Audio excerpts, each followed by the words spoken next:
Posted by you/Thrower von der Linder.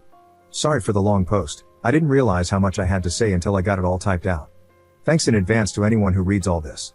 I, 29M, have been with my girlfriend, Jordan, 26F, for a little over 2 years. We live together and have 2 cats. Up until this weekend, I genuinely thought everything was perfect in our relationship, which I know is what everyone says in these posts, but I really was thinking about asking her to marry me sometime in the next year. We don't ever argue, Jordan is very sweet and easygoing, and we usually just mesh well on everything. Honestly, if everything in our relationship hadn't been so good up until now, I probably would have just broken up with her this weekend.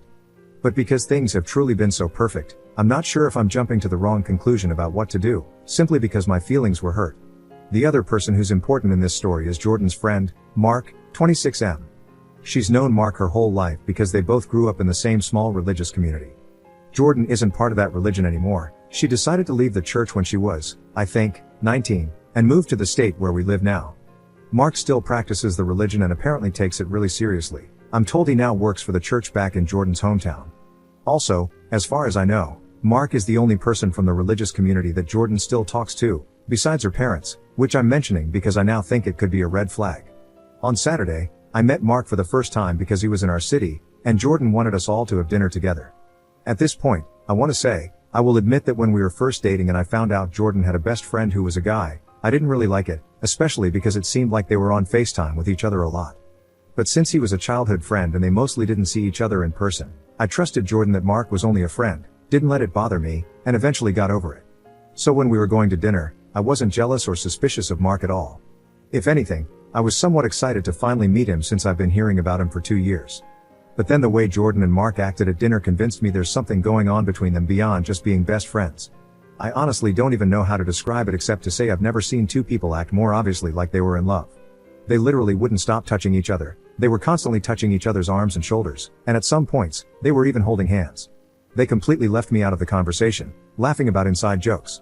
Every time they'd laugh, they'd put their foreheads together, or that's when they'd be holding hands. And then there was the way they were looking at each other. It made me feel incredibly uncomfortable. It wasn't how anyone would look at somebody they're supposedly just friends with. I'm 100% sure that every stranger looking at our table thought Jordan and Mark were the couple and that I was her brother or something. I felt like a third wheel the whole time, and Jordan didn't even notice how awkward she was making it for me because she was way too focused on Mark and all the attention she was getting from him.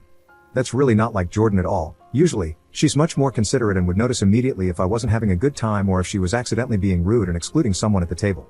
It was genuinely jarring to sit there with her and Mark and feel like I didn't know my girlfriend at all. It was like he turned her into a completely different person who didn't even care that I was alive. Finally, at one point, when Jordan got up to go to the bathroom, I said to Mark, "So are you into my girl, or what's going on here?" Mark, "Nothing's going on at all. That ship sailed a long time ago." Me, "What does that mean? Did you guys date at some point?"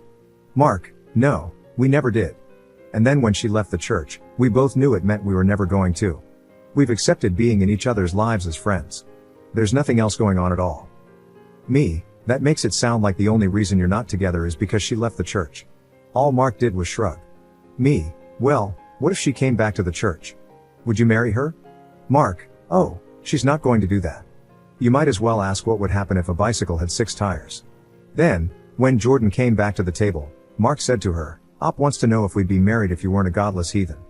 Jordan, "Why, did you two call your mom while I was gone?" Then she and Mark both just laughed about it and changed the subject.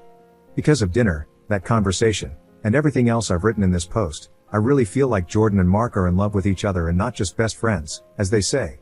The only reason they aren't together is because they can't compromise on their religion. I think Jordan assumes that because she's okay with that decision, I should be okay with being her second choice. Meanwhile, I believe she secretly wants to be with Mark. That makes me think I should obviously have self-respect and break up with her because I shouldn't be in a relationship with someone who would rather be with somebody else. The problem is that our relationship has been so perfect, and Jordan has always treated me so well except for this one night. The only time she's ever acted like this was when Mark was around in person. Normally, even when she's talking to him frequently, she's never made me feel this way. So, on the one hand, I wonder if it doesn't matter what Jordan's feelings are for Mark. As long as he isn't physically around, it doesn't seem to affect our relationship. Maybe I just need to cool off and go back to trusting her that they are indeed only friends, even if it seems true they have complicated feelings for each other. Or should I just end things? Update 2 days later. I talked to Jordan on Wednesday night. When we spoke, I decided to take the main piece of advice I got from everyone. To start by telling Jordan that my feelings were hurt by the way she treated me at dinner with Mark, and then see how the conversation unfolded. It turned into a very long talk, so I don't want to try to remember exact quotes and get them wrong, but here are the important points. I repeated to Jordan some of what I wrote in the post and explained that I felt excluded by her and Mark, especially because they were being overly touchy-feely with each other to the point that it made me uncomfortable. Jordan seemed surprised, like she hadn't even noticed that she and Mark were touching each other that much. Then, after thinking about it, she said I was right and apologized. She explained that Mark is always really touchy with everybody, not just her. I asked and that she hadn't even thought about it, but she wished I would have said something at the time because she hadn't realized they were being that obnoxious. I said that was part of what bothered me because I thought she would have normally noticed something like that, but she was acting so differently around Mark, not paying attention to anything else, including how I was feeling. I told her it honestly made me question which one of us she cared about more, or if she cared about him as more than just a friend. Jordan apologized further and said she could understand why it would look that way to me. She assured me that she loves me and cares more about me than anyone else in the world, and she didn't mean to act that way or make me feel that way.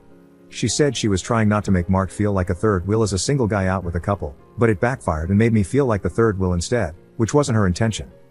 After that, Jordan explained a lot about her history with Mark. She admitted that she cares about him more than just a typical friend but insisted it's not in a romantic way.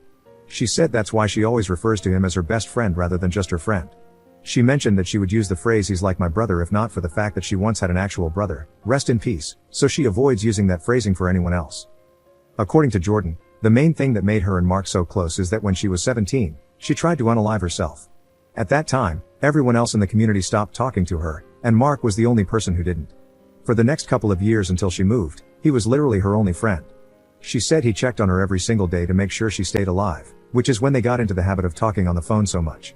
She also mentioned that during this time, Mark's parents thought they were dating and made a big deal about how they shouldn't be. That's why she made that remark during dinner. Apparently, calling Jordan a godless heathen is something Mark's mom actually said. I told Jordan that Mark had basically said to me he thought the two of them would be married if she had stayed in the church, and I asked if she thinks Mark might be in love with her even if she doesn't feel the same way. She said definitely not, and I don't think she was being dishonest. I really don't agree with her, but I believe she genuinely thinks Mark isn't interested in her in any way beyond friendship.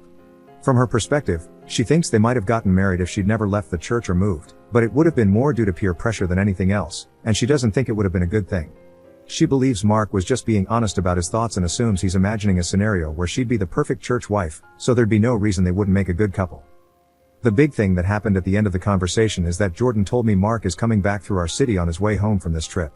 She said she was going to invite him to hang out with the two of us again, but if I'm uncomfortable with him around, she won't ask him. A lot of people were saying that if she didn't offer to cut contact with him or reduce their communication, it meant she valued him over me. However, the fact that she brought up on her own that she wouldn't invite him to dinner with us again if I didn't want her to seemed like a really good sign.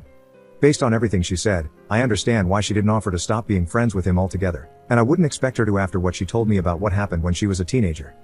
I've decided to take Jordan at her word that although she and Mark are unusually close, it's for the reasons she explained and not because she's in love with him.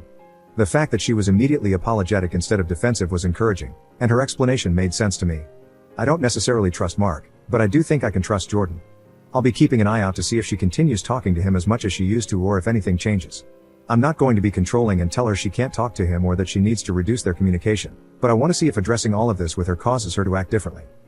I'm kind of hoping she might realize on her own that the way Mark acts toward her does seem like he likes her as more than a friend now that I've brought it up.